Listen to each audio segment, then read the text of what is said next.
Hi guys, welcome to Metal and Rock Zone. In this video I want to talk about a concert with a Danish band called Volbeat.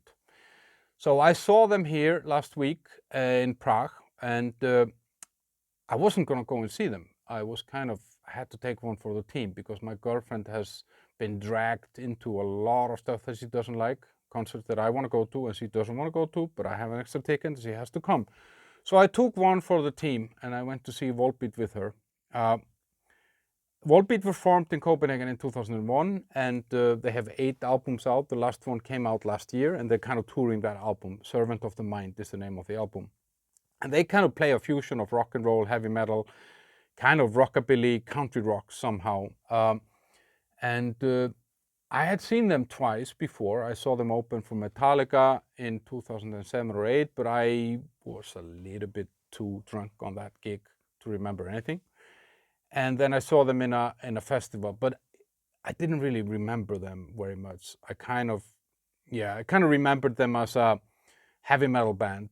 And funnily, we were actually in Copenhagen last year in an album store when they were being played there, and my girlfriend liked it, so she started asking the guy there, what is this? And yeah, it's Volbeat, it's their new album, and so we bought that album, and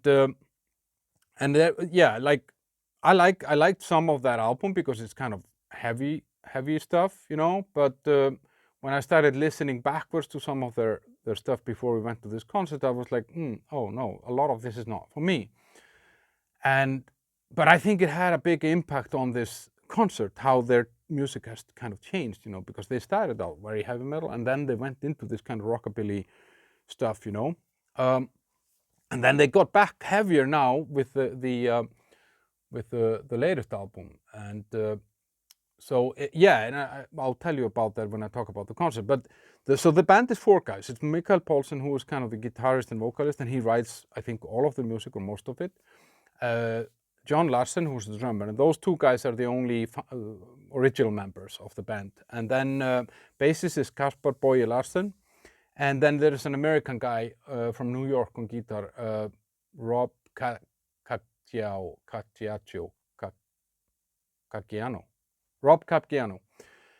And I somehow, when I saw him on the stage, curly hair, he's some hybrid between Dimebag Darrell from Pantera and Tom Araya from Slayer. Which my girlfriend said, isn't this the Slay guy, the Slay? And I was like, well, Slay? Who did he slay? And she meant Slayer. There was something with that guy that I couldn't put my finger on it, but yeah, I found out later actually that he did 4 albums with Anthrax. And he was a producer of one of their albums, Volbeat, and they kind of took him on the board, on the band afterwards. 4,500 people maybe in the house, full house. And they played 18 songs from 7 different albums. They have only done 8, so it's very diverse set, but 6 of those 18 songs were from the new album. And it actually felt like a little bit of a twisted gig, somehow, because they started off kind of heavy with the first 2-3 songs, and then they got more into this kind of more accessible, I don't know, rockabilly rock and roll, which is not something that I enjoyed. But and my girlfriend even said it's too soft, and I'm not happy when she says that. But I actually saw it on the crowd, and that was an interesting thing, that's what the crowd liked. And maybe, I don't know if it was a conscious decision that they kind of started writing more accessible music after the first 1 or 2 albums. They were heavier, and then they kind of drifted off into a little bit softer stuff. And when I was looking at, okay, so who is actually here? And it was more women and younger people. And because usually in the concerts that I go to, you have a lot of old dudes and almost no women. And if they are there, they're kind of against their will somehow. And that made me think, if they kind of got this fan base, because they definitely have a fan base here, because people were singing along, they knew the lyrics, and they were super happy. If they kind of got that through this music, and I have a feeling because when they started the heavier stuff from the new album, the fans were a little bit less enthusiastic. But when they were playing the more kind of poppy or rock and roll-ish stuff, people were really, really happy. And so it was an interesting experience for me because I liked the atmosphere, but I didn't really like all the music. And I wasn't even going to do a review on this, but I kind of found this so interesting how a band can create an experience for me without me liking them. And that doesn't really happen very often. I think it happened with Europe. I saw Europe, which I didn't like all of their songs, but they had something going that was really, really good. And these guys are really good with the crowd, you know, like they work with them. They had like a T-shaped stage, so they all came out there and rotated and stuff like that. They had like cool setting behind, like that kind of changed themes based on what they were playing. So for, you know, they had like in one of the rockabilly songs, they had like 3 jukeboxes projected on there. It was cool stuff. And they did like a Johnny Cash intro to one of their songs called Sad Man's Tongue, and they played Ring of Fire. We actually have a video of that here on the channel. So yeah, they're a band for the fans, you know, and but without taking it too far somehow. Yeah, I think this was actually the best crowd that I've ever seen in this country, and I was thinking, why is that? And I thought, okay, it's younger and it's more women, and there was more enthusiasm in the crowd.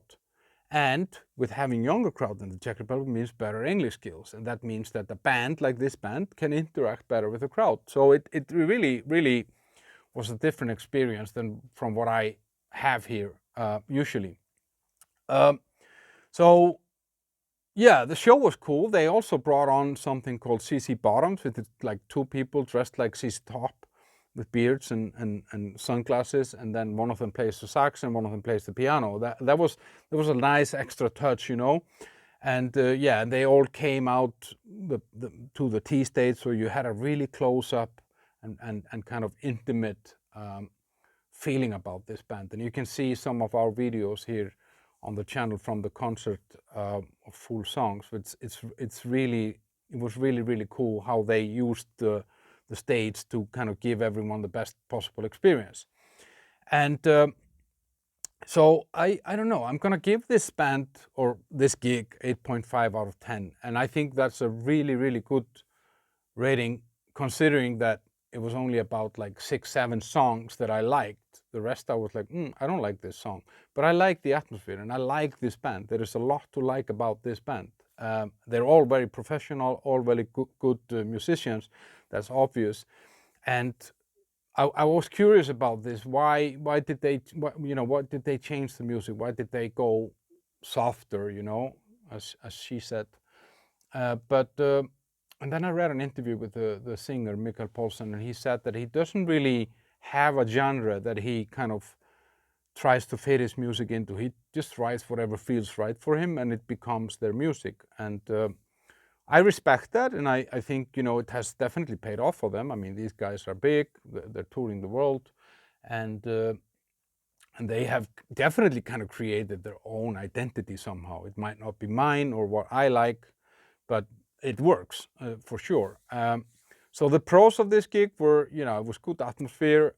It was fun for me, even if I didn't like the music or all of the music. Still, despite that, 18 songs didn't feel long. I wasn't tired or I want to go home or something like that. Crowd was great. The lights in the show and the, you know, smoke from the ground and all that stuff was cool. Band was very engaging. You know, they did a nice little gesture. You know, he was giving his sweatband to a little fan with like a little boy or girl with headphones in the front, you know, and, you know, flagging the Czech flag and stuff like that. Sound was good, apart from the first song. It took me like 1 song to get the sound right. The negatives, it got soft sometimes, but then it got hard again, and then I was happy. So yeah, check out some of the videos on our channel. And then also, by the way, guys, I just did like a full summer season review that is out here.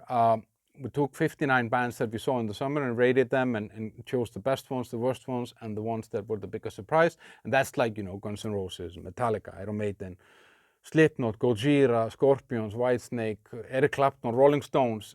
If it's been somewhere, we've seen it. So check that out, guys. And then, yeah, let me know if you were in this gig, what you thought, what was your experience, what do you think about this band. And what are they? Are they a rockabilly band, country rock band, heavy metal band, or a little bit of everything? Like, share, and comment, and subscribe to the channel if you like this. See you guys around. Have a great day. Bye-bye.